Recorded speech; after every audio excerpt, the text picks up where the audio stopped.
2022 was not much different from 2021 in Republicans continuing to slam Vice President Kamala Harris over the border. As illegal entry into the United States continued to shatter records, the so-called border czar of the Biden administration remained a key target of GOP ire. While the vice president has maintained that her job is to address root causes of migration, she's become the public face of the Biden administration's failure to secure the border.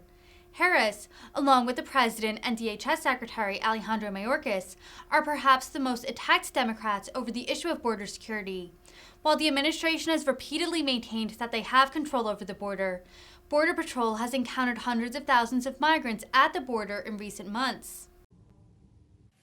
Senator from Tennessee. Thank you, Madam President. It was such a joy to be in Tennessee last week and visit with so many of our local officials, and I had the opportunity to spend some time with some of our sheriffs.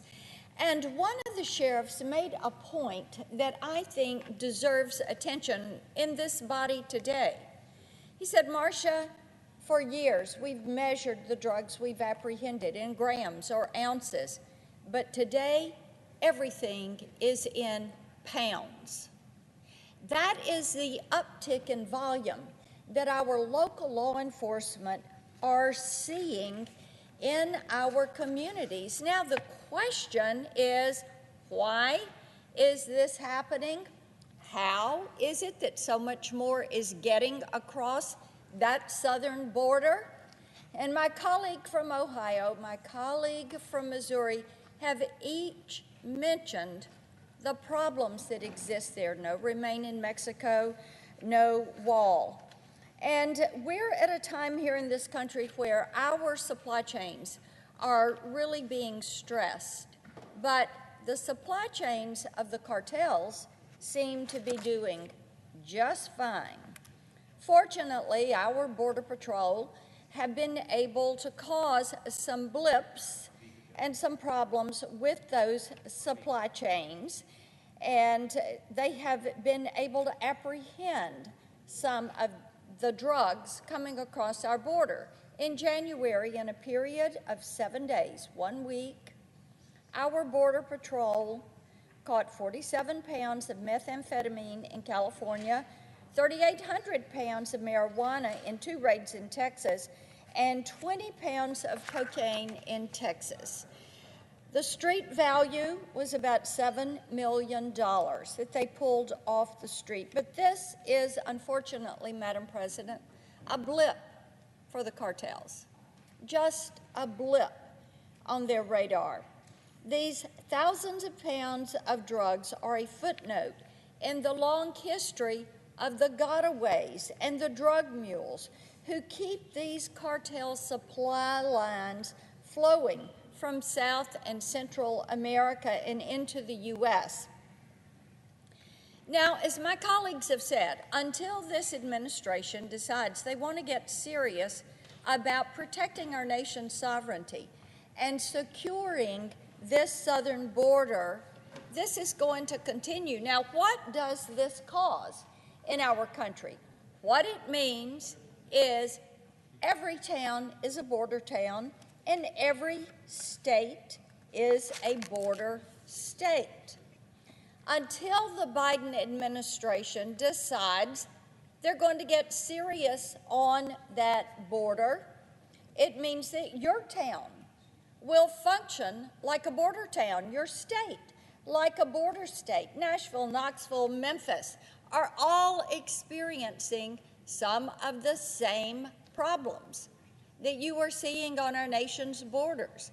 And whether the state is Maryland or Wisconsin or Nevada, whether these are other states, Illinois, Colorado, what you're seeing are these problems that are brought about by an open border, gangs, cartels, human smuggling, sex trafficking. So I would ask my Democratic colleagues, and I would hope they would ask the President, where else do they think these thousands of pounds of drugs are being headed? That's right. It's a rhetorical question, but they're coming to your neighborhoods. and your local law enforcement agencies are going to find themselves dealing with this. Now, the Biden administration has said repeatedly that they want to focus their border policy on finding the root causes of illegal immigration. So, Vice President Harris recently took her second trip to the Northern Triangle so she could try and figure out what the root causes are. But while she is there and meeting with diplomats, the cartel's drug trade, their human trafficking trade, is booming. It is booming. The number of apprehensions across this southern border are at an all-time high. And as my colleague mentioned, the gotaways, the hundreds of thousands of gotaways, the hundreds of thousands of gotaways that are now in your communities, the hundreds or maybe even thousands of pounds of different drugs are coming into your communities. We've been down this road before. We've made investments in the Northern Triangle to try and beat back the poverty, the corruption, and we're having the same problems. They're the same that they were years ago. There's no buy-in on a policy. The only buy-in that this administration has managed to earn is the buy-in of corrupt officials and drug lords who have invested in our wide open border. Why is it that you have to pay the cartel to come in? Why is it that the cartels are moving these sex trafficking rings onto U.S. shores? Why is it that the cartels are setting up distribution centers in our cities? Madam President, it is because this administration has that border wide open, and they see the opportunity to make big bucks, to really enrich themselves. How can we expect to fight corruption when we encourage them to set up these business operations? I would encourage my Democratic colleagues to take a look at the numbers that are coming from that southern border. Look at the numbers that were there from 2021.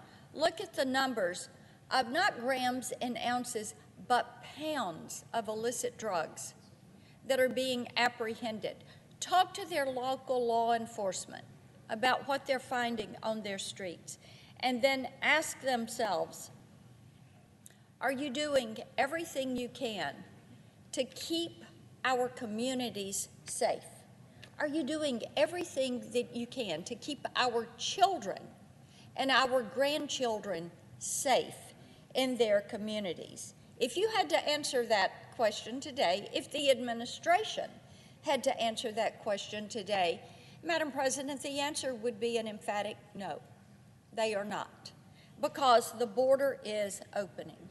That policy is failing the American people. It is failing our communities that are truly struggling to keep drugs out of the hands of kids. And they're failing the thousands upon thousands of people who took you at your word.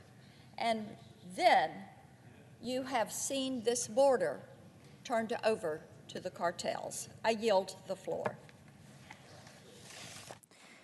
Under the previous order, the Senate will resume consideration. Hi there. I just left my first State of the Union address, and I wanted to give you all a little bit of my perspective on tonight's speech. First of all, I want to say that I appreciated the president talking about the crisis in Ukraine. It is tragic what is happening to the Ukrainian people, and we continue to support providing them lethal aid and resources for a continuing war with Russia. We have to remember that freedom must always prevail in the face of evil.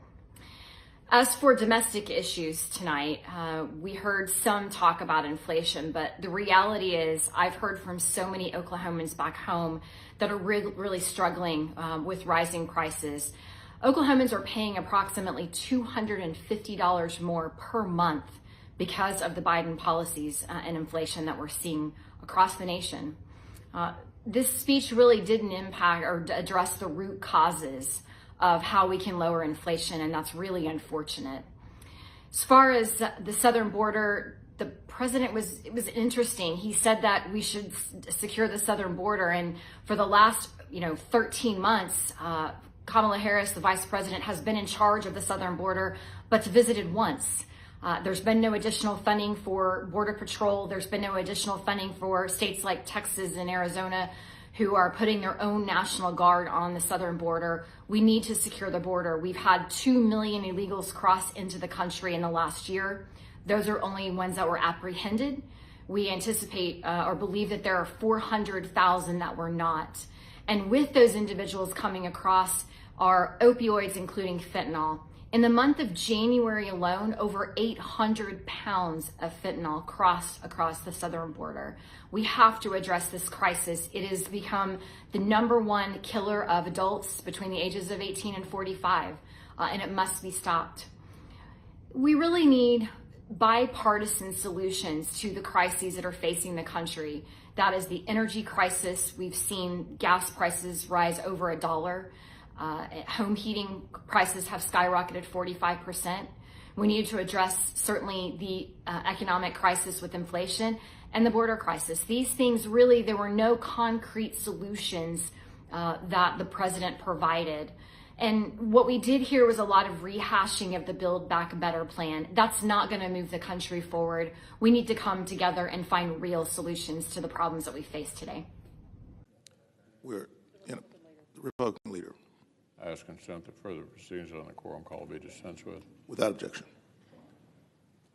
Last week, the United States Congress lost a one-of-a-kind colleague, and the state of Alaska lost an unbelievably devoted champion. Congressman Don Young, the Dean of the House, was the longest-serving Republican in the history of that chamber. He arrived in 1973. And his fellow Alaskans rehired him to represent them every 2 years since. Over the decades, Congressman Young's leadership and advocacy had a literally transformative effect on his home state. He secured resources for Alaska's infrastructure and its people. I understand his office contains, with photographs of Don, with no fewer than 10 different presidents, each of whom had signed into law a bill that he had written. Don Young first moved to Alaska back in 1959. The same year, it became our 49th state. He once explained his rationale like this: I can't stand heat, and I was working on a ranch, and I used to dream of someplace cold and no snakes and no poison oak. Well, Alaska sure delivered for Don, and starting with a mayoral election in 1964, he spent practically his entire adult life delivering for Alaska in return.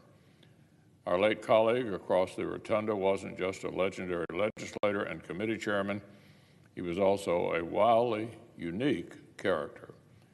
Even after decades in public service, he remained every bit the former fisher, trapper, construction worker, gold miner, and tugboat captain. The Senate sends our prayers to Don's family, his staff, and his colleagues who miss him already. Now, on a completely different matter, in 2021, the Biden administration's border crisis set a record. We saw the most arrests that Customs and Border Protection ever reported in a single year on the southern border. As the Washington Post put it at the time, illegal border crossings, quote, skyrocketed in the months after President Biden took office. Well, the humanitarian and security crisis has only gotten worse. Last month was the busiest February for CBP, migrant encounters in over 2 decades, exceeding February 2021 by 64%. And intelligence officials are reportedly bracing for an even steeper surge. The left spent years calling on Washington Democrats to abolish ICE. On the campaign trail, President Biden signaled support for subsidizing health care for illegal immigrants. And once in office, the administration spent months seemingly more interested in policing government terminology than policing our actual border. The vice president, ostensibly tasked with leading the White House border security efforts, seemed keen to travel anywhere but the border. When Democrats' approach left border facilities overwhelmed, the administration diverted billions of dollars away from pandemic response funds to cover for their crisis.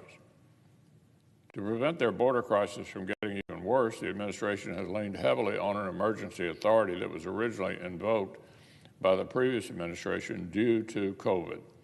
CBP has now used temporary Title 42 permission more than 1 million times to avoid releasing migrants into the interior of the United States. You might think the Biden administration would have used the time afforded by this stopgap to actually hash out a strategy to secure the border, but they have not. No solutions are in sight. But now, unbelievably, the administration is reportedly on the cusp of caving to woke pressure and lifting the Title 42 authorities altogether. This move would take our border from its current state of chaos into a whole new level of utter meltdown. Democrats say they're concerned about new COVID variants and may want more COVID funding, yet they want to declare the pandemic over and finished at our southern border. But more broadly, why on earth are Democrats accepting the far-left premise that we should only enforce immigration laws during a once-in-a-century pandemic? Well, in the near term, it would be wildly reckless for Democrats to simply stand down and let the floodgates open. Such a policy would be terrific news for human traffickers and drug cartels. It would be terrible news for the American people. Now, one final matter. America's working families continue to face strong headwinds as they try to make ends meet. The historic inflation kicked off by runaway liberal spending last year is still taking its toll, one paycheck at a time. For many Americans, eating out once in a while was already a treat. Now, restaurant menu prices are capping off the biggest 12-month price surge in more than 40 years, just as lunch counters are beginning to see more traffic from workers returning to the office. Meanwhile, just putting food on the table at home has become a hardship. For one mother in Florida, a trip to the grocery store that used to cost her about $150 now costs $250 for exactly the same amount of food. She's reportedly cutting back on fresh produce and meat in exchange for less nutritious but cheaper items, as it becomes harder to stretch her household's income and ensure that her family has enough to eat. Of course, the price hikes consumers are seeing at the grocery store are due in part to the soaring cost of fuel. The regular gas working families use to fill up their cars was already nearly $2 a gallon since President Biden took office. But the diesel used in semi-trucks and many commercial vehicles cost $1 more than it did just last month, 1 month ago. According to one recent survey, more than half of small business owners say that the rising cost of fuel is impacting their operations. It's keeping me awake, reported the head of a small transportation fleet that serves people with disabilities in Pennsylvania. For the manager of a lumber dealership in Nevada, the free delivery his business took pride in might have to be put literally on hold. Unfortunately, Washington Democrats' response to these hardships has been as misguided as the war on American energy and runaway spending that helped create them. Several weeks ago, the Biden administration entertained the idea of suspending the gas tax, but only long enough to give Democrats cover at the polls this coming November. This week, we learned the White House considered sending out gas cards through the IRS, even as they keep up their war on domestic energy production. The Biden administration seems to be willing to try anything but walking back their own disastrous economic policies. For the sake of working families, I hope they snap out of it sometime soon.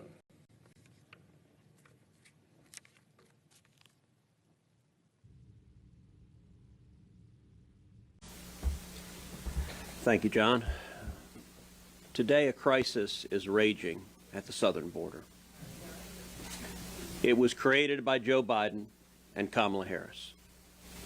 The crisis rages every single day, and yet our president doesn't care. Our vice president doesn't care. Democrats in Congress don't care. Over 2 million people crossed illegally last year, the highest rate of illegal immigration in 62 years. We just passed the threshold of 1 million people crossing this fiscal year, and it's only March. These are not just numbers on a piece of paper. These are human beings. If you want to understand the crisis, come down to South Texas. Last year, John Cornyn and I brought 19 senators to South Texas to see firsthand in the Rio Grande Valley what is happening. When you sit down and talk with Texans, particularly those on the border, you understand the crisis. When you sit down and hear from Texas farmers and ranchers, moms who are frustrated, who look at you and say, you know, my teenage kids, I don't allow them to go out on our property anymore without a loaded firearm at all times. Because there's so many traffickers, it's not safe. And these moms are pissed. They say, how can it be that my own kids can't go out on my own property without their lives being in danger? Where the hell is my government? When you talk with the communities of South Texas, their hospitals are overflowing, their prisons are overflowing, their schools are overcrowded. And this administration doesn't care. When you talk to South Texas elected officials, many of whom are Democrats, one after the other will say, you know, if my party's for open borders, I can't be a part of that. Nobody who sees what's happening can defend this. There's a reason Joe Biden has been to the southern border as president 0 times. Not once. He doesn't give a damn. There's a reason Kamala Harris has been to the Rio Grande Valley 0 times as vice president. She doesn't give a damn. She went to El Paso when she got guilted after months. By the way, she's ostensibly the border czar. She can't find the border, but she's in charge of it. She went to El Paso, which is 800 miles away from the Rio Grande Valley. It's a wonderful city, but it's not where the crisis is raging. For 4 years, Democrats and the media went on and on and on about kids in cages. To every reporter here, if you wrote a story, if you stood online and said kids in cages, that was the talking point. I'm going to ask you to find a tiny bit of journalistic integrity and remember there are kids in cages right now. Except the cages are bigger and there are more kids. And you know what? I went to the cages when Barack Obama was president. I went to the cages when Donald Trump was president. And I've been to the cages when Joe Biden was president. Not a single one of the Democrats who gave speeches about kids in cages gives a flip about the little boys and little girls packed in on top of each other, many of whom test positive for COVID. Nor do they care about the children being physically assaulted and sexually assaulted. Today, there are little girls and little boys being physically and sexually assaulted by human traffickers. And this is caused by Joe Biden. 3 decisions: halting construction of the wall, reinstating the failed policy of catch and release, and ending the incredibly successful Remain in Mexico policy. Those decisions produce that crisis. And the Democrats are desperately counting on the media not to cover it. They don't have a solution. They don't intend to change. They want millions more to come in year after year after year. Children being assaulted, criminals being released, American safety in jeopardy, and chaos. And all of this is preventable. We just left a briefing by the members of the National Border Patrol Council. We have that because we're very fearful of what rescinding Title 42 will mean for their ability to maintain order and security at our southern border. I'm here to tell you, unfortunately, our fears were confirmed, more so than we even thought. Their words were so compelling that I wanted to start this press conference by showing you some of the clips of that meeting so that you can get a sense of the dire situation on the ground. If we can show some of the clips. Yes.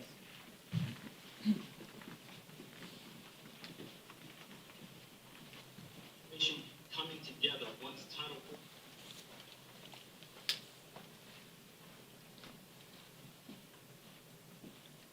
this whole situation coming together once Title 42 goes away, this crisis is going to go beyond that. We are ultimately going to wave the white flag of surrender. The cartels are going to control our borders, going to create gaps in our coverage, going to cross more of their drugs, their fentanyls, and more of our U.S. citizens are going to die simply because this administration does not want to give the proper policies to protect United States citizens.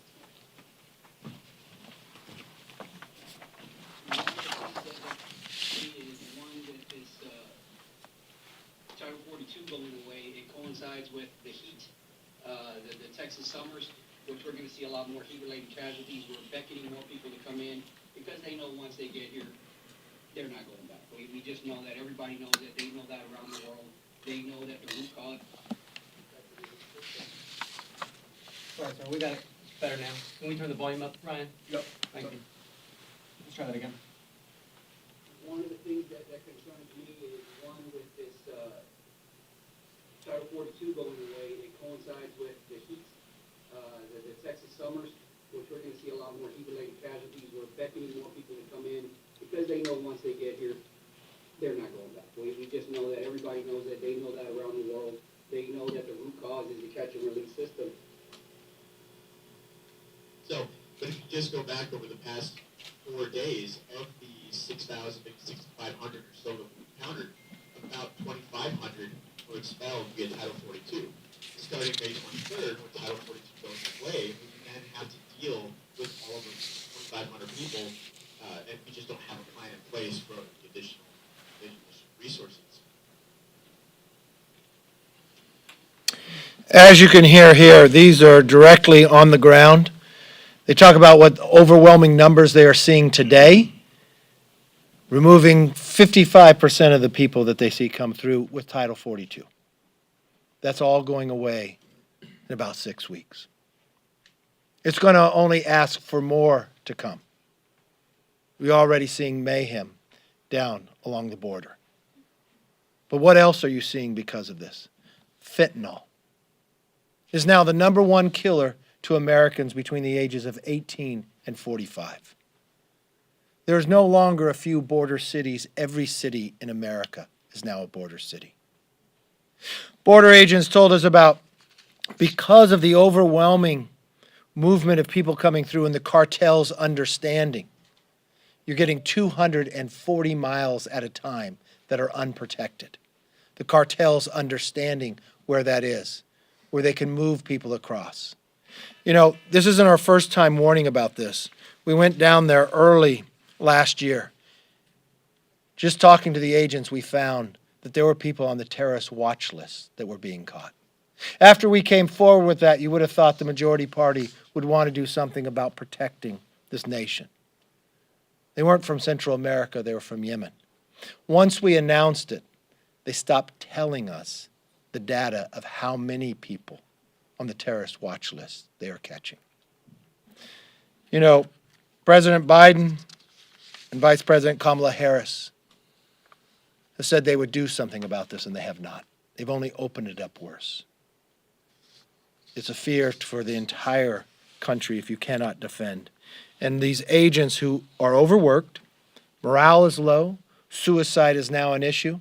For the first time with this whole movement of defund the police, defund that sector and the Border Patrol agents, for the first time in 10 years, they could not meet their hiring requirements. They failed 200 short of where they are, and they're being overstretched. With that, let me bring up our ranking member, John Katko.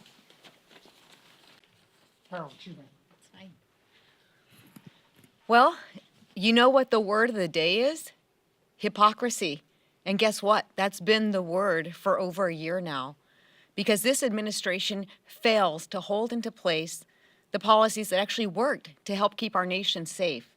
And to think that we're allowing this administration to put the health, welfare, and safety of the American people at risk.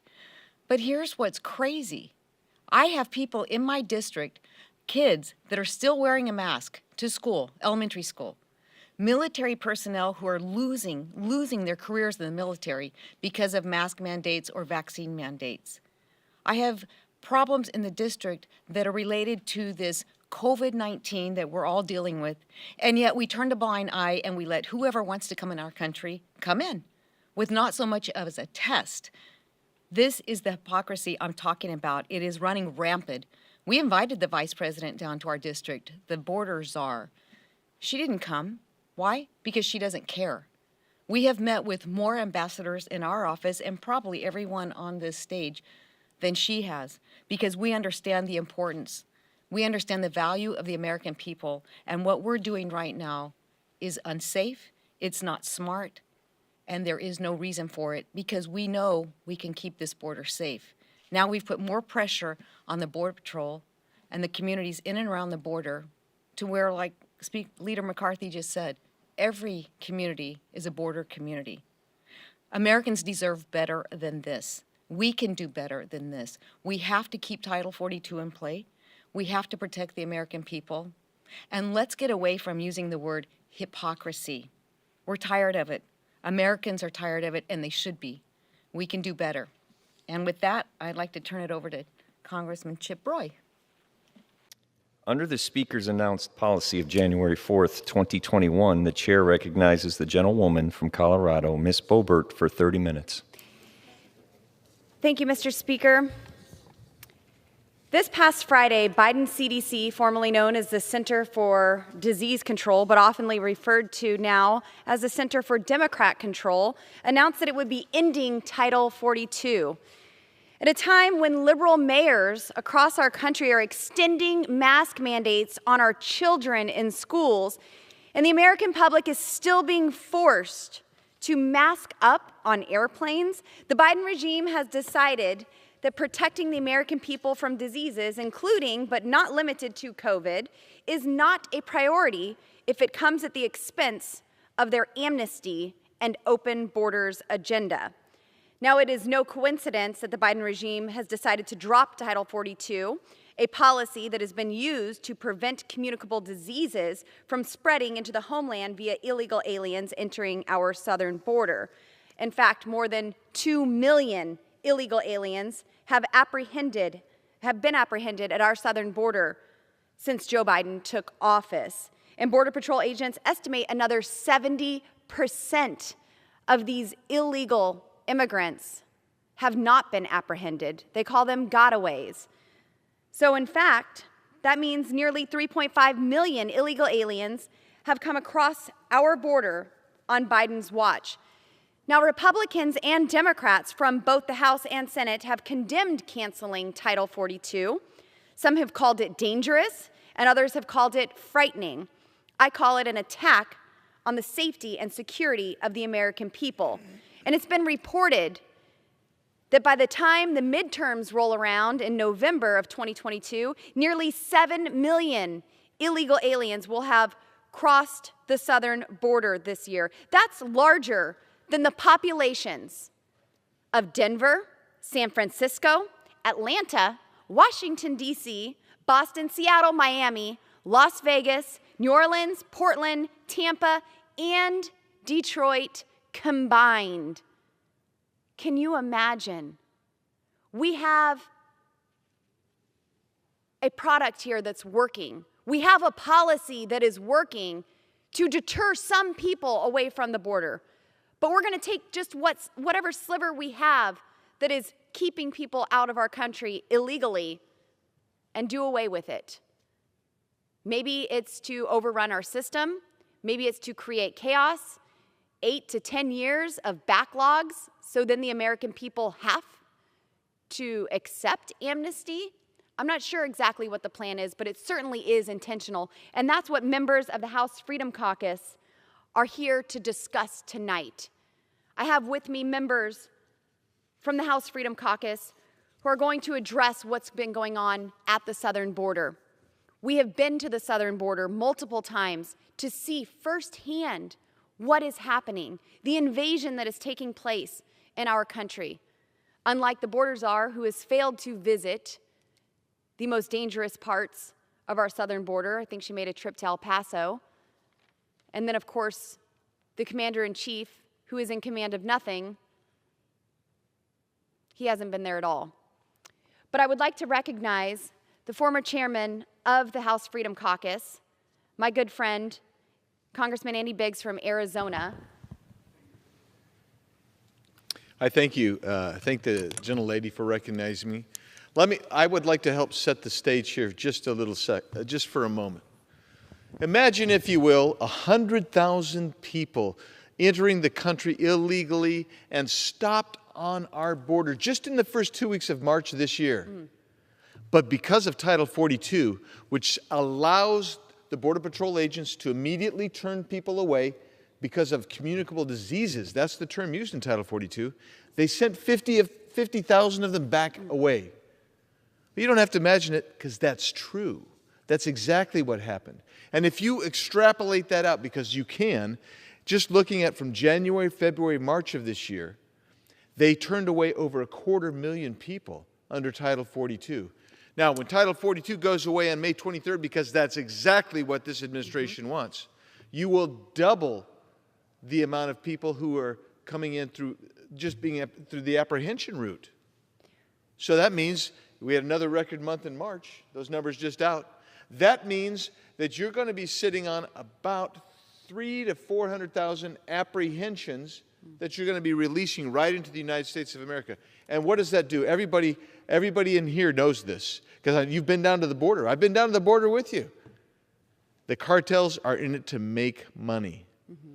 And as they see this opening up, more and more people getting freed into the United States, caught and released, what they will do, and what they're already doing, by the way, is they will advertise. The NGOs that we help fund, that the United Nations funds, will advertise.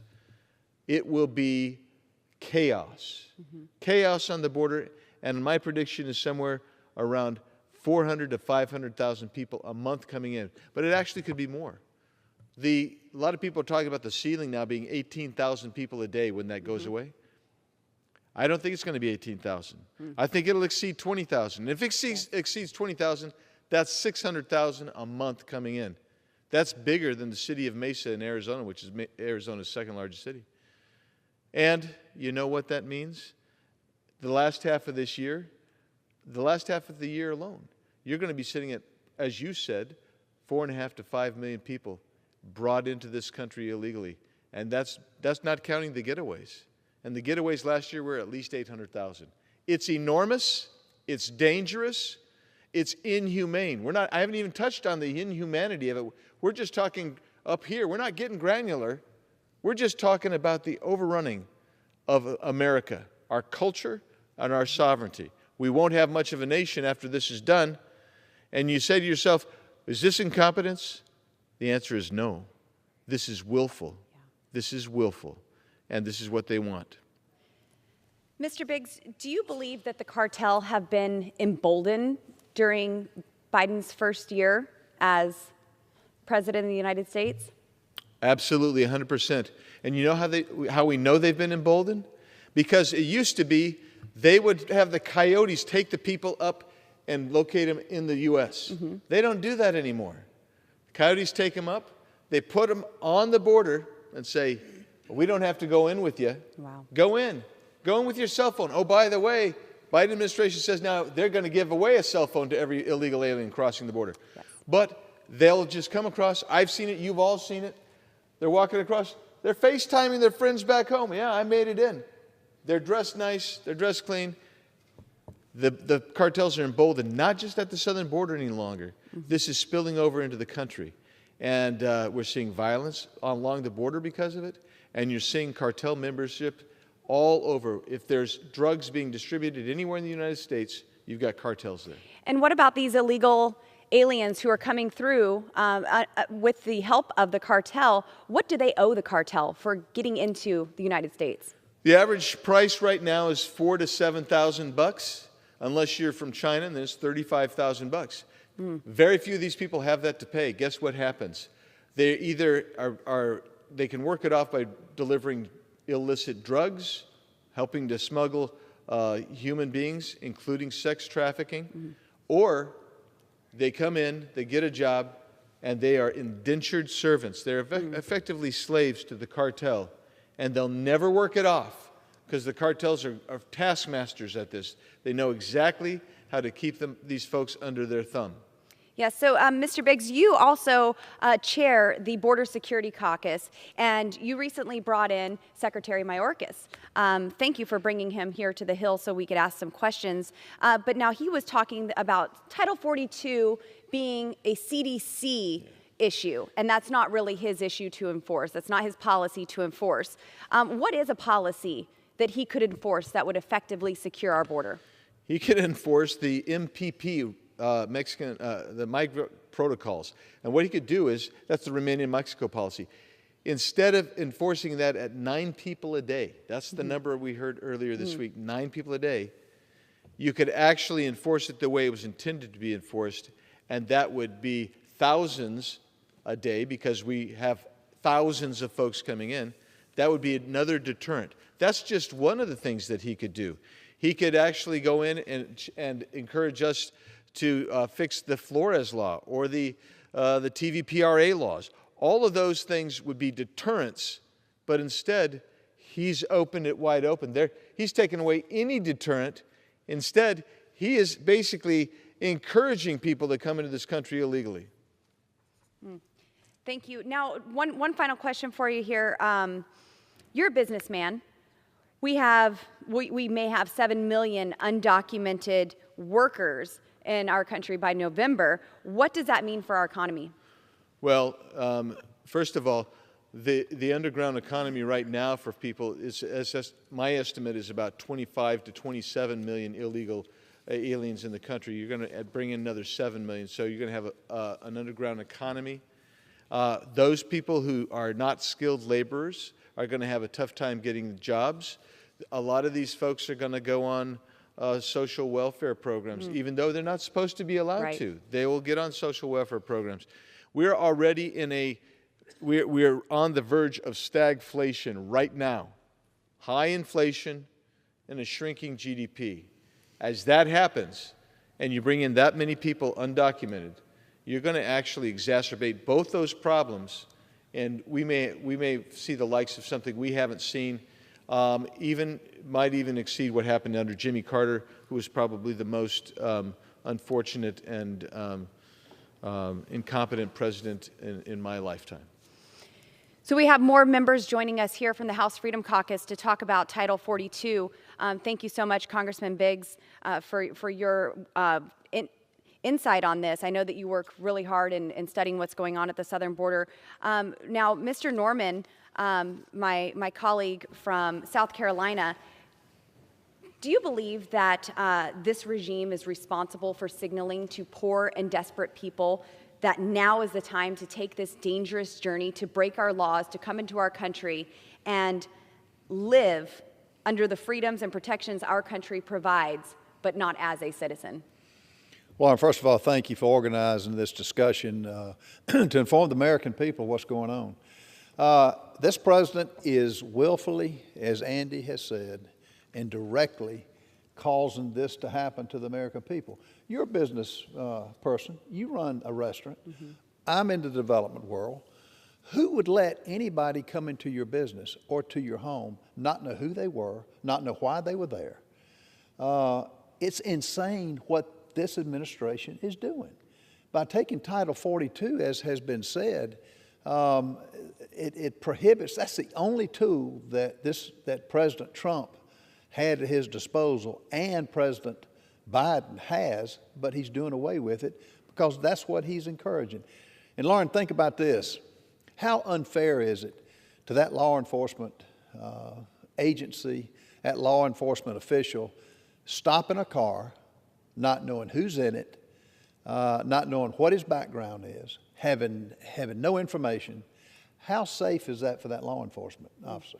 How unfair is it to the municipalities and the cities who are going to have to pay for the hospital care, for the schooling? How fair is that? Well, it's not. It's intentional, it's willful, and as people ask me all the time, why is he doing this? Mm-hmm. He is burning the house down before, I assume, the November elections, which the House will turn over, and hopefully we'll elect Freedom Caucus members who have got the steel and the spine to do something about it. That's the only, he sold out, not only to the citizens, he sold out to China and those that he's indebted to. Mm-hmm. And we're going to find more and more out about that as we move forward. I will.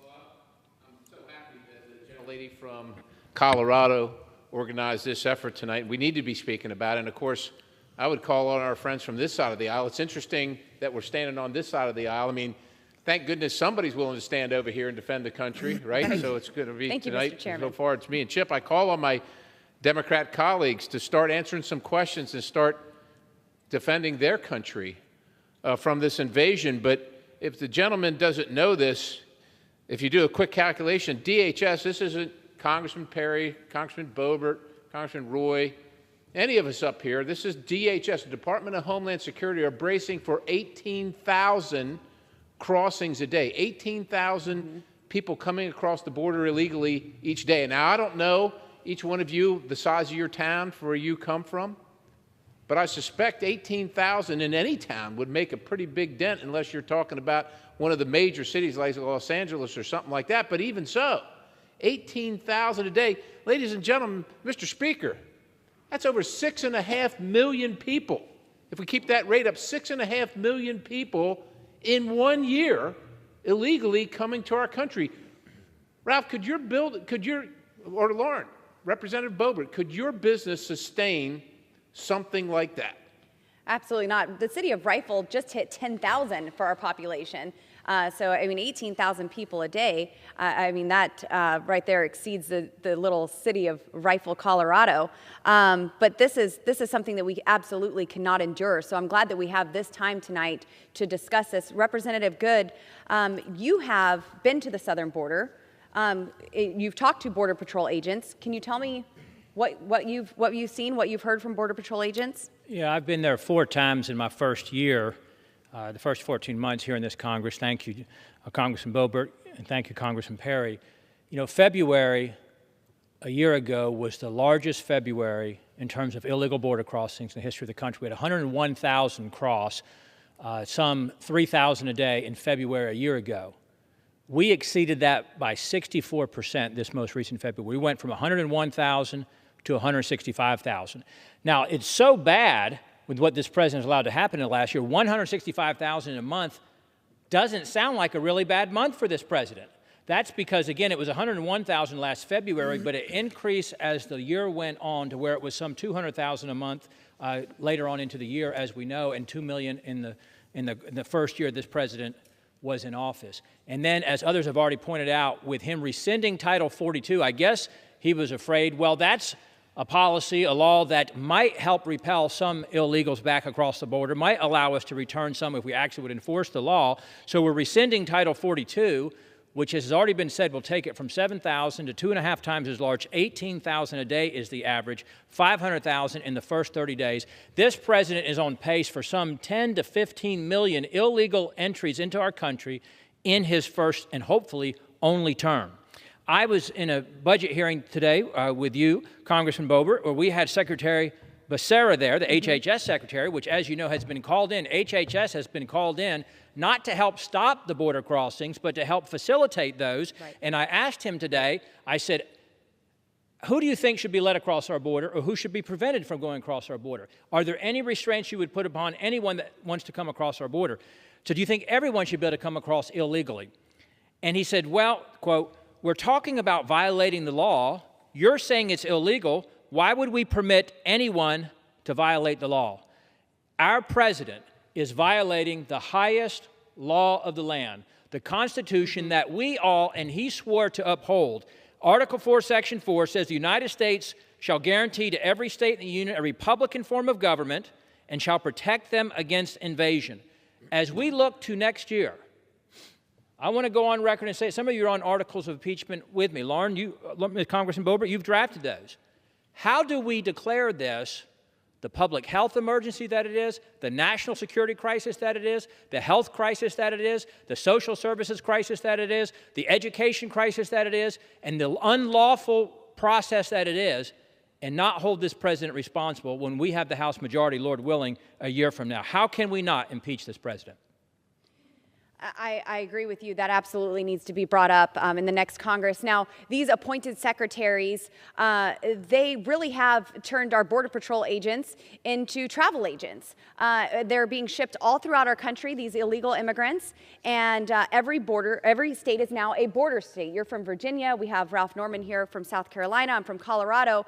But someone who has a front seat view here, the gentleman from Texas, Congressman Chip Roy, this has been a really hot topic for you, and rightfully so. Republicans and Democrats from both houses of Congress have said that they don't support ending Title 42, and yet no legislation or action has been taken to reinstate it. What are your thoughts on that? I thank the gentlelady from Colorado. I thank all my colleagues here from the House Freedom Caucus joining here on the floor. Thank my friend from Virginia who joined me down in Del Rio in Texas just a month ago, where we saw firsthand what is actually happening in real time on the border, something that we know. And unfortunately, my colleagues on this side of the aisle refuse to acknowledge and refuse to do anything about. Now, as you all know, one of our Freedom Caucus colleagues, Yvette Harrell from New Mexico, filed 14 months ago a piece of legislation to require that Title 42 be enforced at our border. And for those listening at home, Title 42 is our power as a country to stop communicable diseases and people with communicable diseases from coming across our border. And it is an important tool that President Trump and his administration put in place in the last year of his administration to ensure that we stop the flow of people across the border and from inundating and overwhelming Border Patrol. We knew this was coming. Let's say 14 months ago, we knew this was coming. A year ago, we came together. I filed a discharge petition as part of this team to say that we can force a vote on the floor of the House while the Speaker of the House refuses to bring to a vote a measure to enforce Title 42. So everybody listening at home, the Speaker of the House has control of the floor, refuses to bring forward a vote on Title 42 to require enforcement at the border, so we're trying to change that. We've got almost every single Republican, I think save one, who has filed that, 210 signatures. We need 218. Where are my colleagues on the other side of the aisle? From the border states, even just the border states. We have zero Democrats on that Title 42 discharge petition. Now, as the gentlelady from Colorado noted, there are at least 4 noteworthy United States senators who are Democrats who said we should not end Title 42.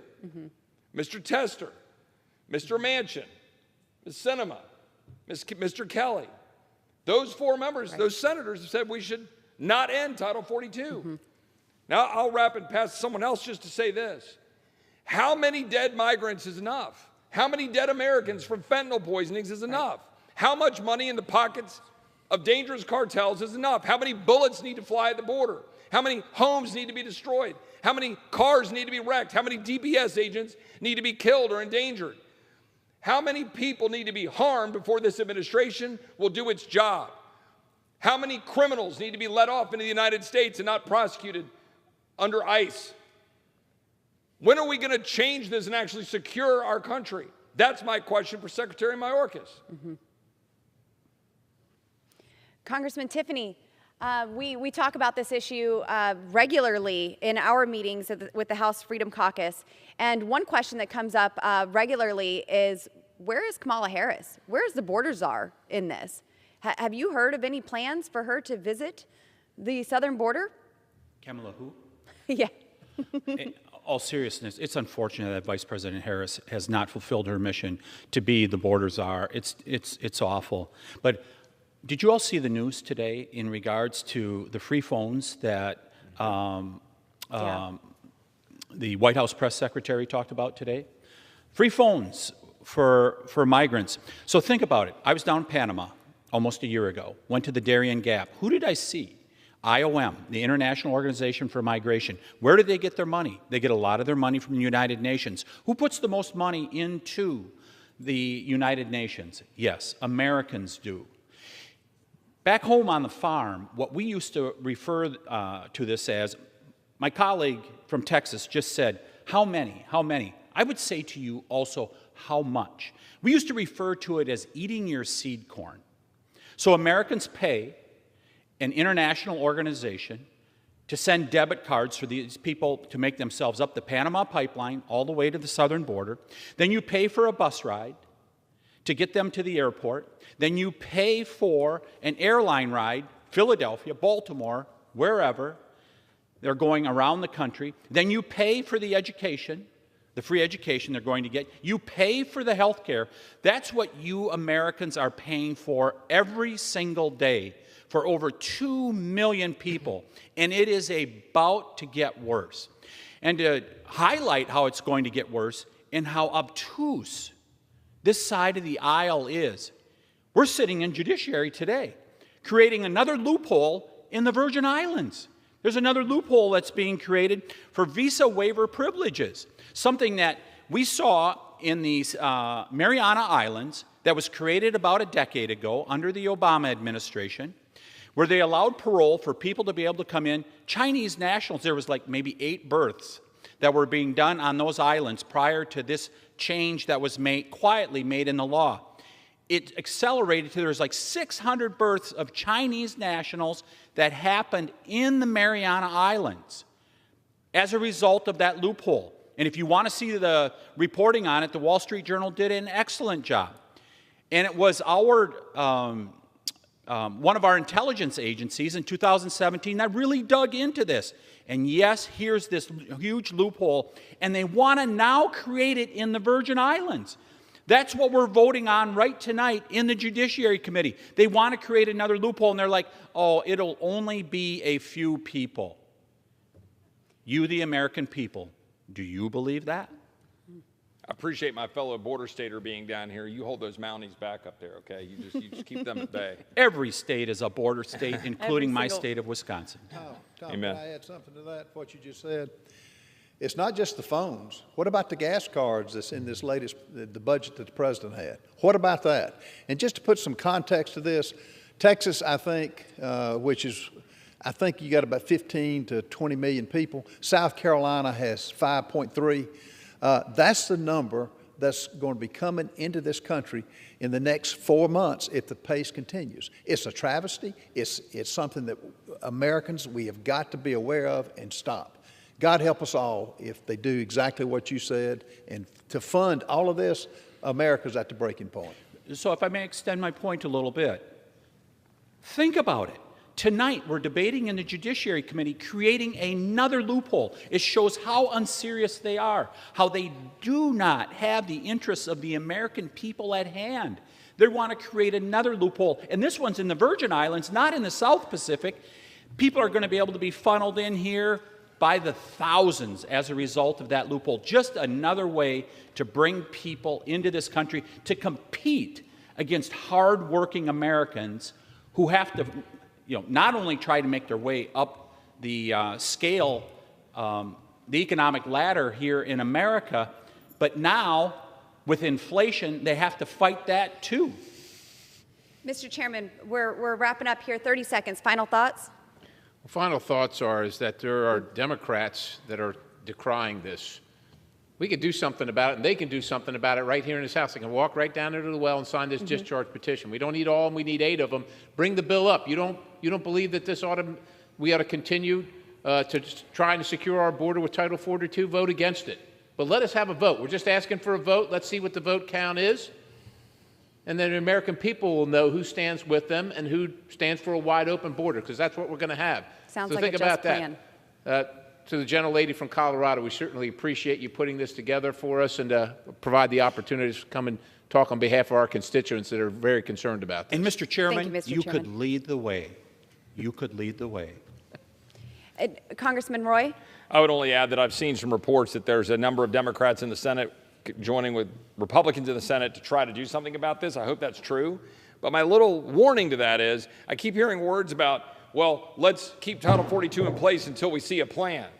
All right, like, I don't want one of these plans full of words, okay? I want the border secure. I want Title 42 enforced. And that ought to be the metric that we're gauging everything by. Solution simple. Complete the wall, end catch and release, reinstate remain in Mexico and Title 42, require E-Verify, take amnesty off the table. Speaker Mervan, we'd love to have you on that petition. Sign the petition. Have the courage to call your congressman. And folks, it's time, as Winston Churchill said, it'll be a time when doing your best isn't good enough. We got to do what's required to close this border. Thank you all, my colleagues from the House Freedom Caucus, for joining me here on the House floor tonight to discuss this issue. And I would encourage all members of Congress, both bodies in the House and Senate, to talk to a Border Patrol agent. Ask them about the policies that they need to secure our southern border. I guarantee you they won't be telling you they need funding or personnel or even infrastructure. They just need the policy to do their job so they could go home feeling like they've accomplished something and protected American citizens. Thank you so much, Mr. Speaker, and I yield back. Pursuant to Thank you. I would now recognize Ranking Member Militakis for her opening remarks. Thank you, Chairman. First, I want to comment on the name of this hearing, Progress in Vice President Harris's Call to Action. I think a better name for this hearing would be Regress, the failure, the utter incompetence.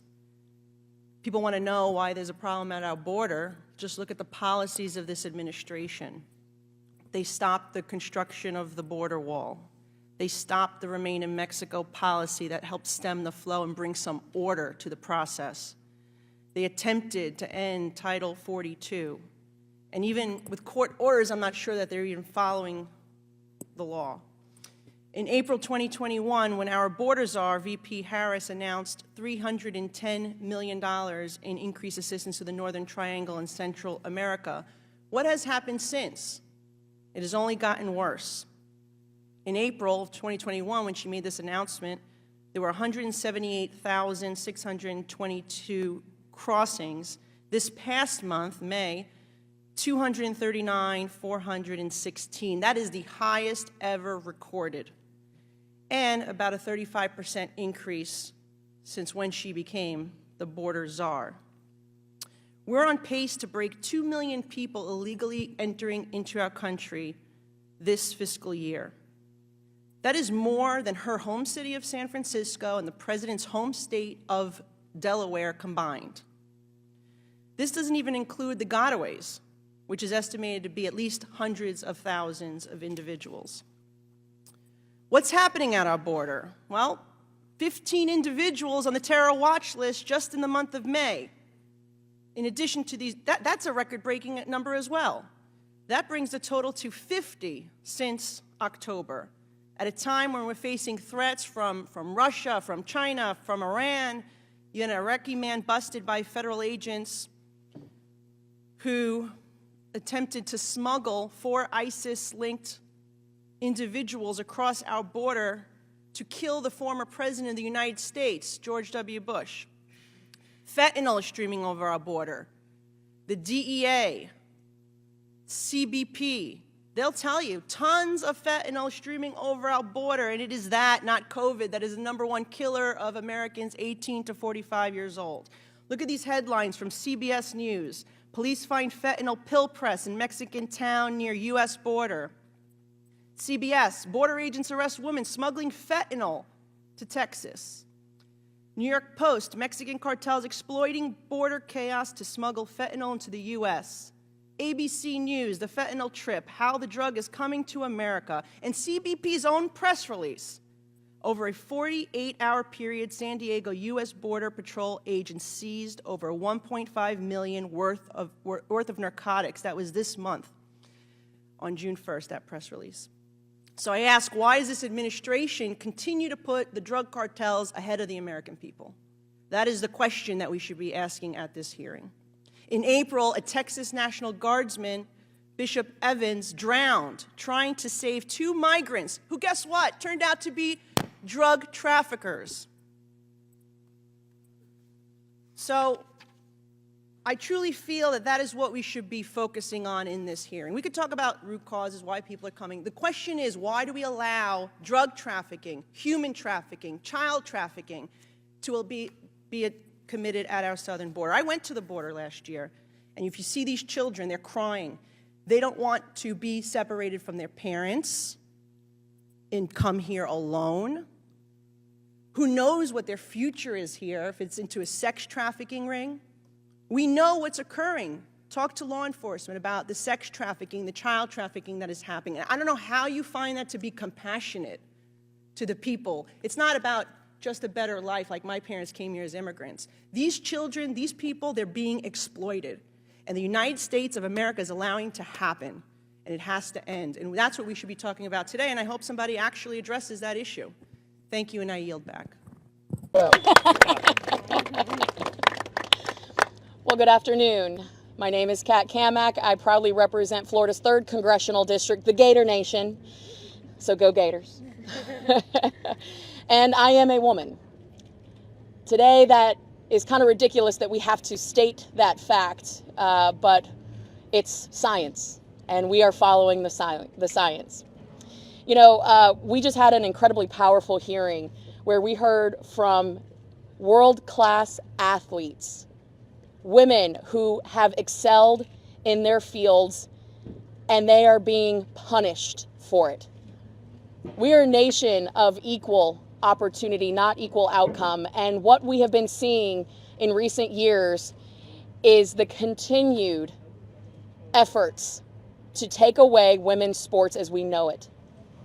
We will have boys' sports, and we will have co-ed sports if this is to continue. Their stories are amazing.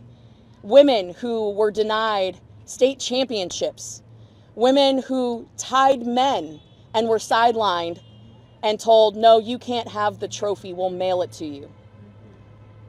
The woke mob, the limousine liberals who want to claim that they uphold the values of America, of equality, they aren't.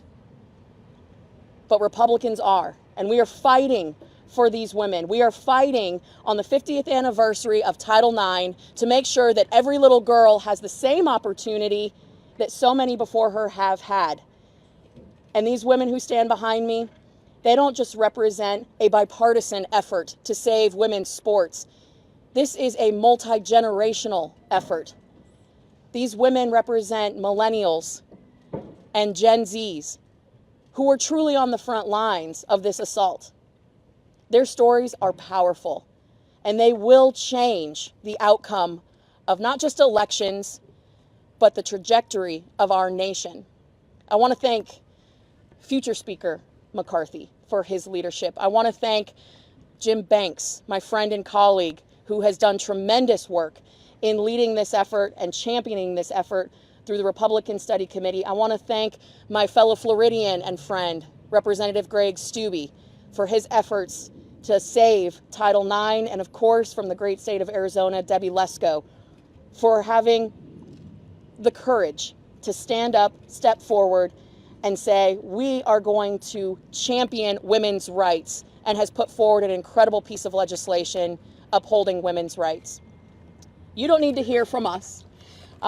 Legislators, we are here to do the work on behalf of these incredible athletes that stand behind me.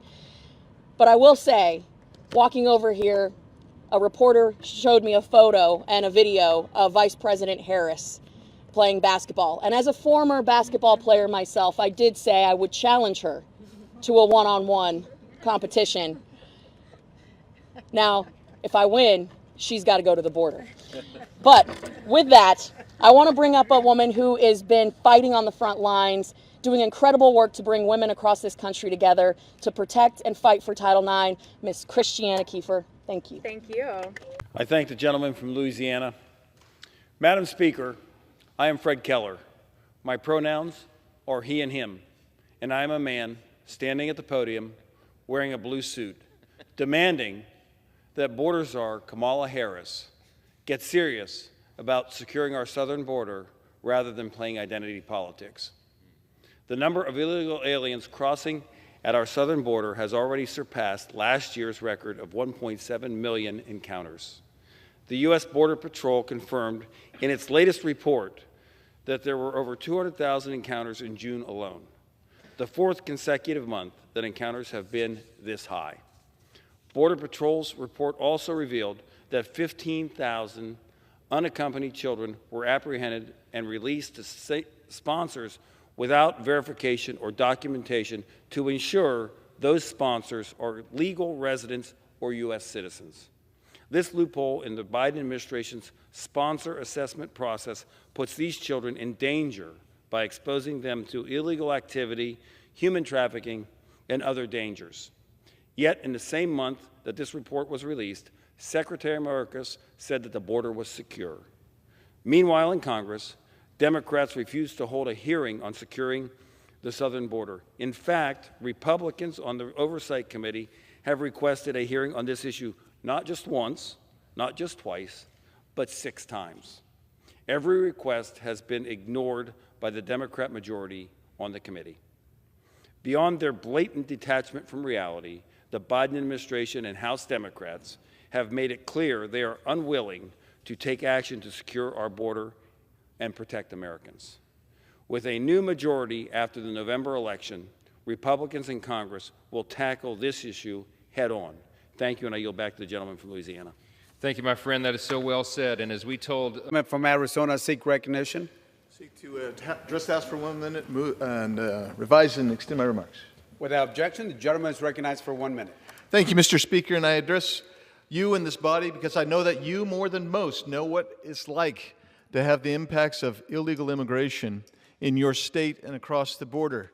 In the town of Yuma, a town of about 100,000 people, every day into their hospital, they get 11 people that go into the emergency room. They get an additional 4 or 5 women every day in Yuma, Arizona, to go into the maternity ward.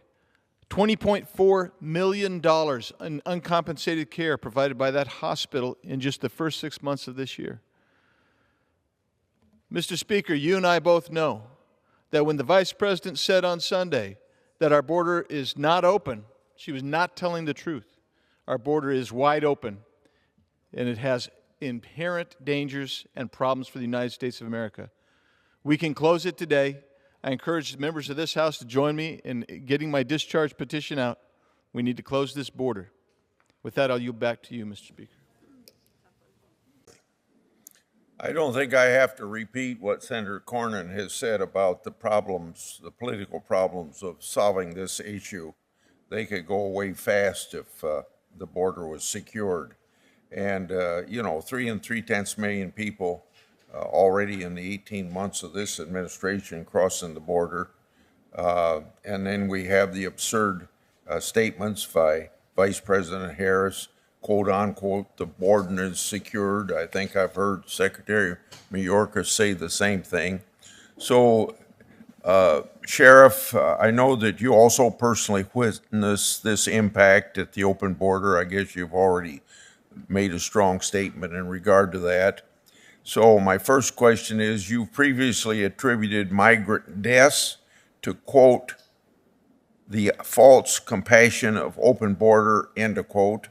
I think that's a superb description of what we're seeing at the southern border. I'd like to have you elaborate on that phrase. Yes, sir. What's occurring here is just they're being taken advantage of, and they're being left to die.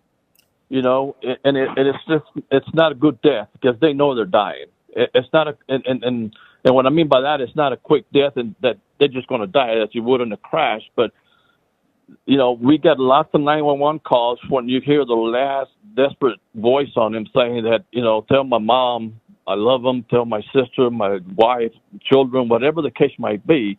You know, we just picked up a 15-year-old that we recovered from the brush. And that not only, you know, Brooks County has numerous deaths, but now the whole Southwest corridor is experiencing it. I got bodies from Maverick County, Texas, in my morgue. I have a morgue myself in Brooks County that we house other bodies that are recovered from the different counties because it's a surge. And until we secure that border, until that is shut down completely, then we can start working on everything else. And I understand the health issues. I understand what they're trying to say, but it's policy. The policy says, come over. And that's the rhetoric. That's the narrative that's occurring right now. The narrative is come over. Well, guess what? We need to do it correctly. This is why I set the rule of law. It's got to be done correctly. I'm a Democrat, but it's just pathetic how things are going currently along the border and on the Southwest corridor. You've talked about the role played by transnational criminal organizations in migrant deaths that we've seen at the border. Like to have you tell me, how common is it in your county to come across migrants who are in need of medical care and attention? I did visit with the secretary twice, sir. He was down in McAllen, and I visited with him twice, and I told him what we needed. We needed a simple triage so we can get the medical assistance that they need quickly. And I haven't heard anything back from them. So we need that. And I know what we need in Brooks County. They're just not listening to some of the sheriffs, including me, as to what's needed. If we just, and this is just for a quick fix. We don't have a hospital in Brooks County. Everything has got to get flown out to different hospitals that can manage these type of issues.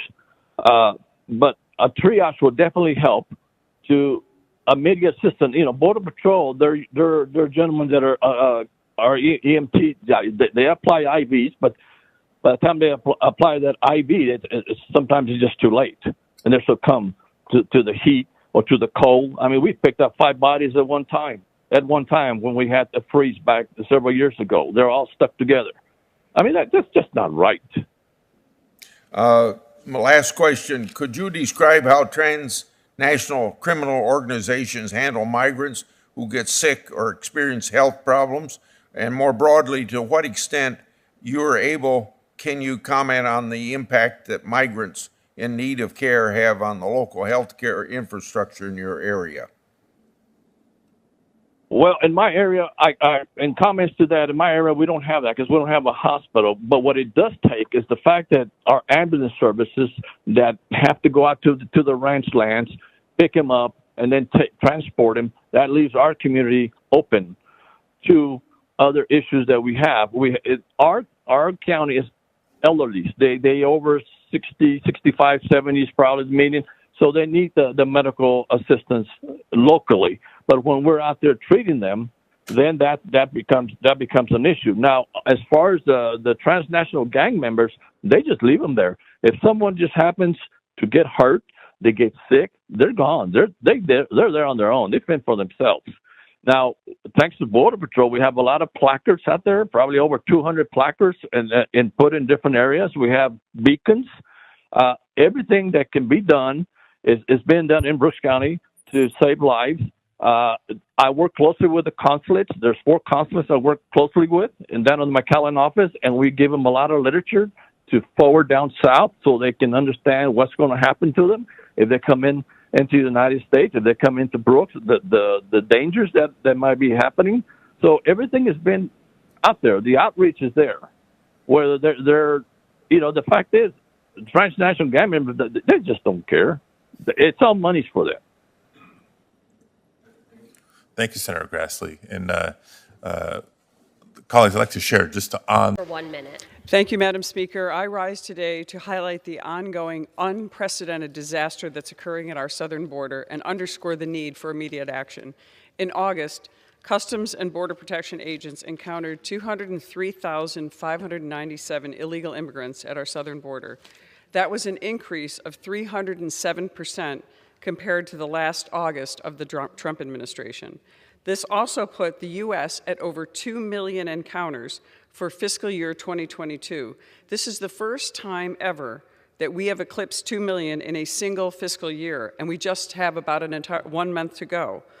Despite all these facts, Vice President Harris said last week that the border is secure. If our so-called border czar thinks that this is secure, that's no wonder that we are continuing to see no viable options, and this problem continues to explode without a solution. The Biden administration must take swift and immediate action at the southern border. We must restart the border wall construction, invest in proven technologies, empower Customs and Border agents to enforce the law, and hire more Customs and Border Patrol agents to support the men and women who are already giving us honorable service there. Thank you so much, Madam Speaker. I yield back. Ms. Lesko, do you want your own time? Thank you, Mr. Chair. Gentlewoman is recognized. Thank you. I move to strike that last word. Recognized for 5 minutes. Folks, how many Americans have to die before President Biden will secure our border? Seriously, how many Americans have to die from fentanyl overdose for President Biden to secure our border? And Kamala Harris just recently said on national media, when asked, is the border secure? She said, yes, the border is secure. Folks, I am telling you, it is not secure. Does anybody actually believe that the border is secure? And if you do, I ask you to come to the border with me. Come to the Arizona border with me. I just led a congressional delegation, and we went down to Nogales, Arizona, and we went to the Deacon-Cini and Mariposa ports of entry, and we talked to the Customs and Border Patrol officers. Each and every one of them that I spoke to said this is the worst border crisis in their entire careers, and some of them have worked for the Customs and Border Patrol for almost 30 years. The worst it has ever been. On September 17th alone, this year, CBP officers at the Nogales Port of Entry stopped 5 loads totaling approximately 400,000 fentanyl pills, of which 30,000 were rainbow-colored and 152 pounds of meth. September 14th, the officers at the Nogales Port of Entry stopped a vehicle containing approximately 276,000 fentanyl pills in a spare tire. Approximately 146,000 of the pills were multicolored. And I can go on, but it's what we don't catch at the ports of entry and what we're not catching at the border that scares me. And that's why fentanyl is the #1 cause of death for Americans between 18 and 45. All of those fentanyl pills that aren't being caught at the border. And so when President Biden, on day 1 of his presidency, says we're going to stop construction of the fence, and I go down there and you see the openings in the fence, and you hear the Customs and Patrol officers saying that this fentanyl is being carried on the people. It's being carried in the illegal immigrants crossing the border and smuggling. And how these smugglers that are being recruited by the cartels are not even being prosecuted. There is something wrong, folks. We need to secure the border for the sake of our Americans that are dying each and every day. And for that, I yield back.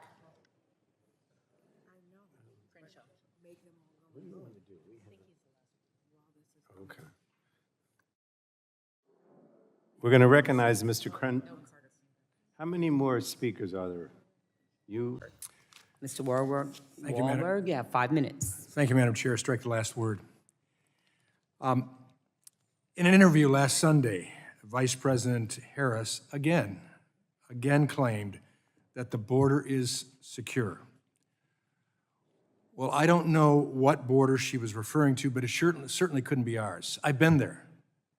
I've viewed the border. I've seen what's taking place there. I've seen the frustration of our citizens, of our Border Patrol, and I've even seen the frustration of immigrants that have put their life on the line. Since the beginning of the Biden administration, 3.5 million illegal immigrants have been apprehended at our southern border. In the month of August alone, there were over 200,000 encounters, with 8,000 people crossing every single day, not counting the gotaways. And those are just the ones that are caught. This is negligence by the Biden administration, plain and simple.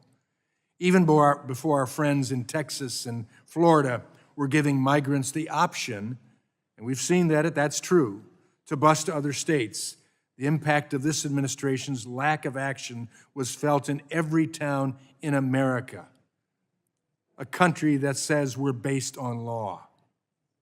Not only will the crisis at the border cost American taxpayers over $20 billion a year, but it has also allowed tens of thousands of pounds of dangerous fentanyl to cross over and devastate our communities. Before January 20th, 2021, we were actually seeing a reduction in the impact of these killer drugs. Despite this, the White House attempted to revoke Title 42 in May, one of the only means of keeping the ever-increasing wave of immigrants from staying in the country illegally, an important tool to protect our public health. We still had mask mandates for some of our school children, but the White House believed that the threat of COVID was low enough to allow thousands of people to come into the country without restrictions. The resolution before us requests important information on how this decision was made and the implications it had for our communities. Maybe if we have access to these documents, we can share them with the Vice President's office and prove just how open our southern border truly is. Since she won't go and see herself what's taking place, this might bring reality to her understanding and also to that of President Biden. With that, Madam Chairman, I yield back. Madam Chairwoman, this is Congressman Cardenas. Seek to strike the last word. The gentleman yields back. Representative Cardenas is recognized. We are 20 months into this period where the Democrats have been in complete control in Washington, D.C. So where are we? Well, we're at the worst inflation in the history in 40 years. You have the great majority of Americans saying that the country is on the wrong track and is coming off the rails. 25-year high of murder in states across the country. We've seen a porous border. And a really disgraceful and deadly evacuation from Afghanistan.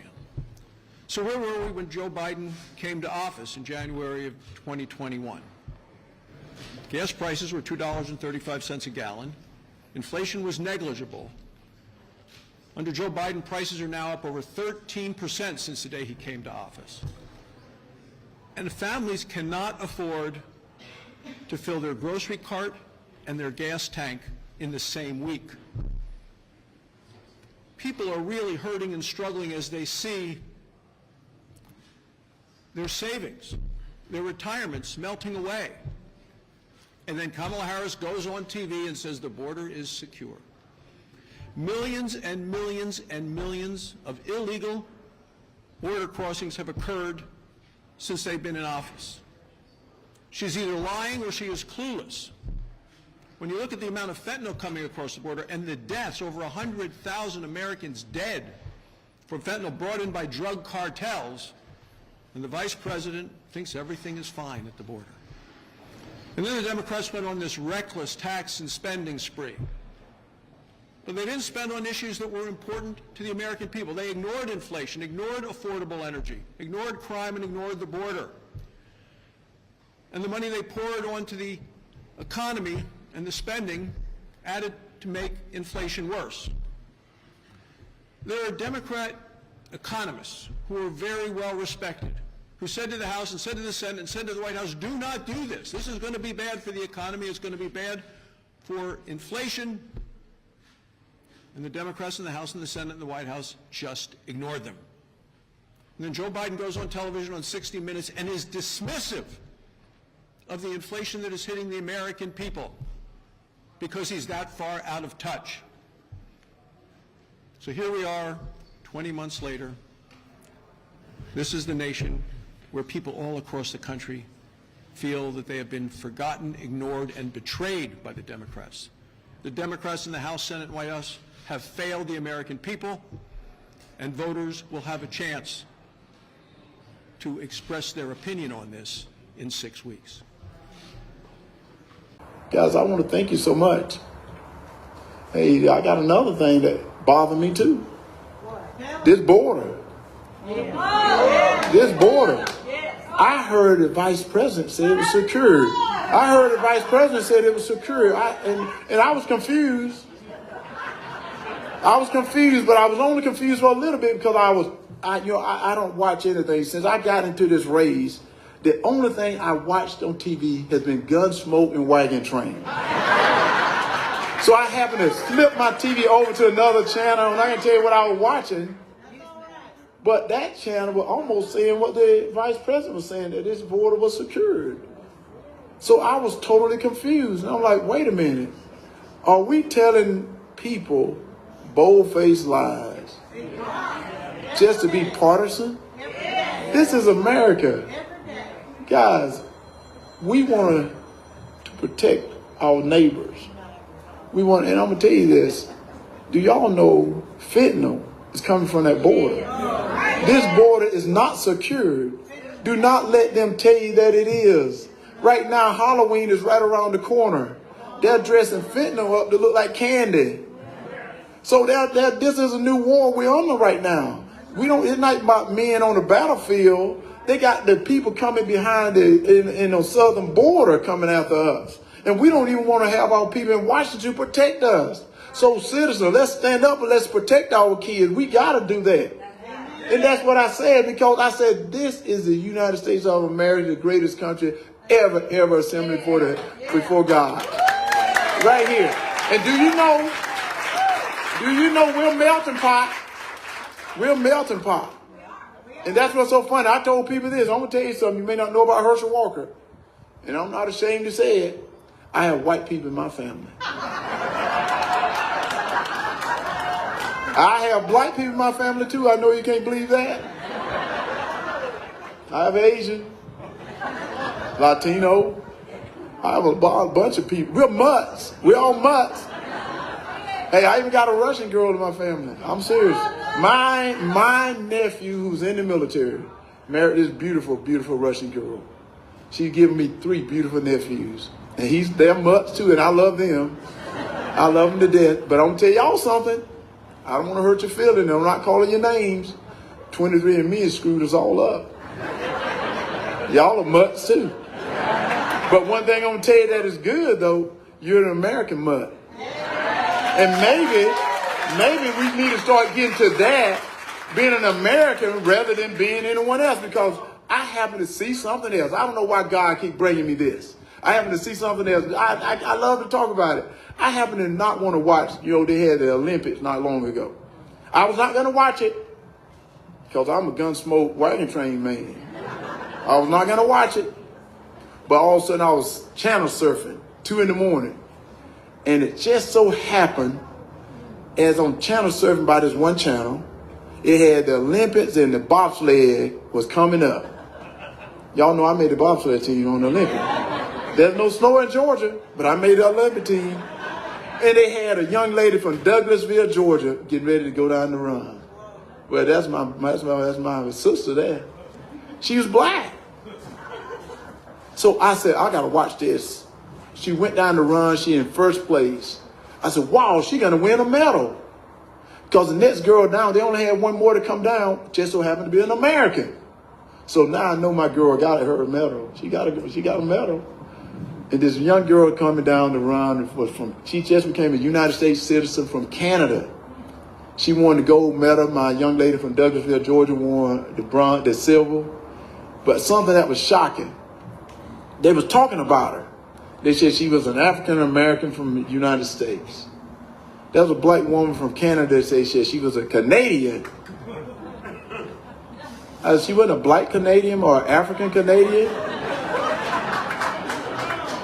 Why was she an African American and she's just a Canadian? Maybe we need to just be American. Because I tell you, wait, I found something out. Then I'm going to end. I found something out.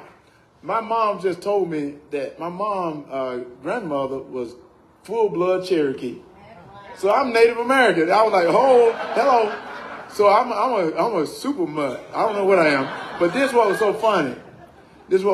I said, Mom, why you never said anything to us? She said, back in my days, a lot of the Native Americans treated worse than blacks. And I said, you know what's so funny? I'm a good mutt, but you know what I am that I know I am as an American? Maybe we need to get out of this color thing and get into the content of people's character. Get into the content of people's character.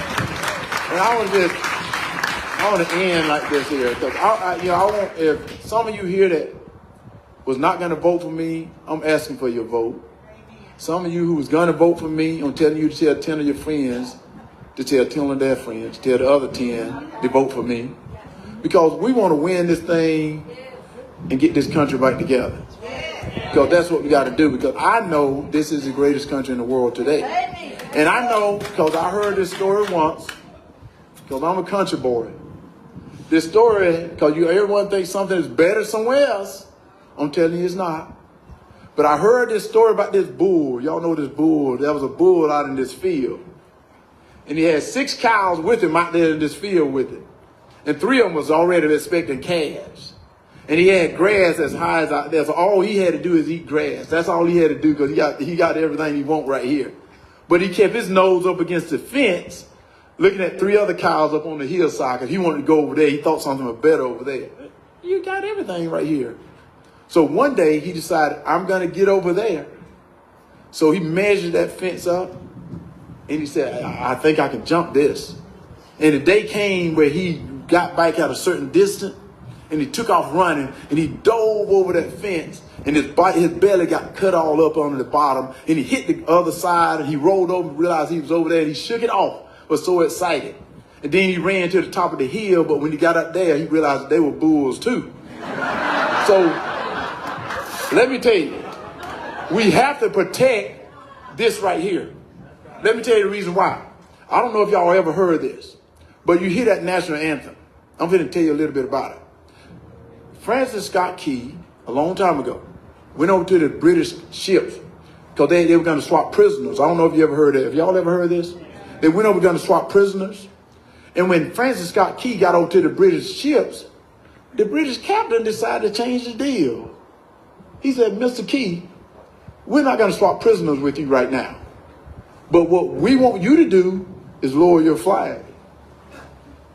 And Mr. Key said, sir, I don't know if I can do that. And he said, the British captain said, if you don't lower that flag, we got enough weapons out here. We'll take that flag down.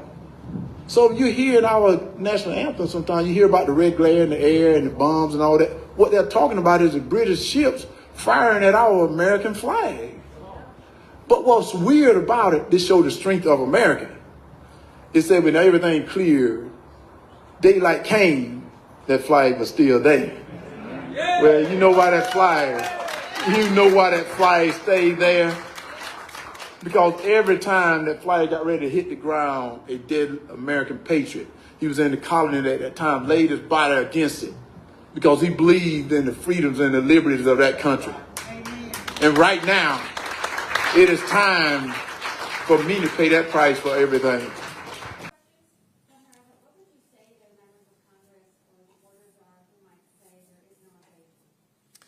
Yeah, it's a sad joke, to be honest. The border czar has said in Texas that there's no problem on the border and the border is secure. The Secretary of Homeland Security said the border is secure. The president's spokesperson said people don't just walk across the border. None of these people in Washington have a clue what's going on the border. And what I told the sheriffs is what I expect is going to happen here pretty soon. I believe on November the 8th, Republicans are going to regain control of the United States Congress.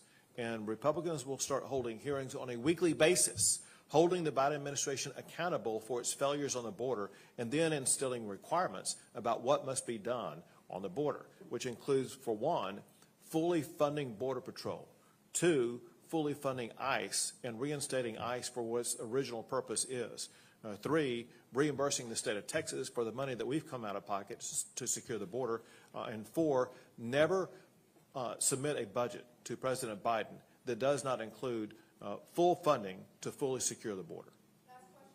Governor, pass on Chrissy, please. Are you in essence saying that you're going to continue costing the migrants for at least another 2 years that President Biden's in office?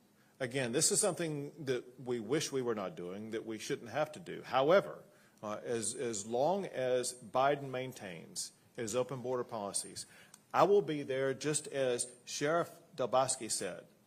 I help the local communities. These local communities on the border, they have no capability whatsoever to deal with these migrants. They begged me for help, and I provided this idea as a way of helping those local communities. I will continue to be there to help those local communities as long as they need it, which I presume will be for the remainder of the Biden administration.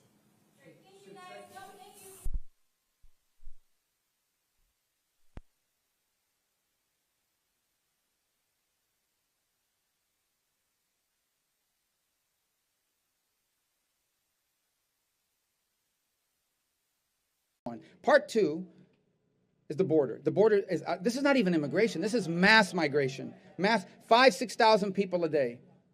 Now, according to the border czar, Kamala Harris, the border czar says, oh no, the border's secure. The border, not our border, but she claimed 5,000 to 6,000 people a day are coming. Listen, this morning before I came here, I always go to the spot, and the reason why I go there is because you hear everything. It's this Cuban spot in South Florida, and the people behind the counter, and so the people that are buying, and it's just a real world, and you just hear, you pick up so much. And one of the guys comes up to me and says, you know what we got to do?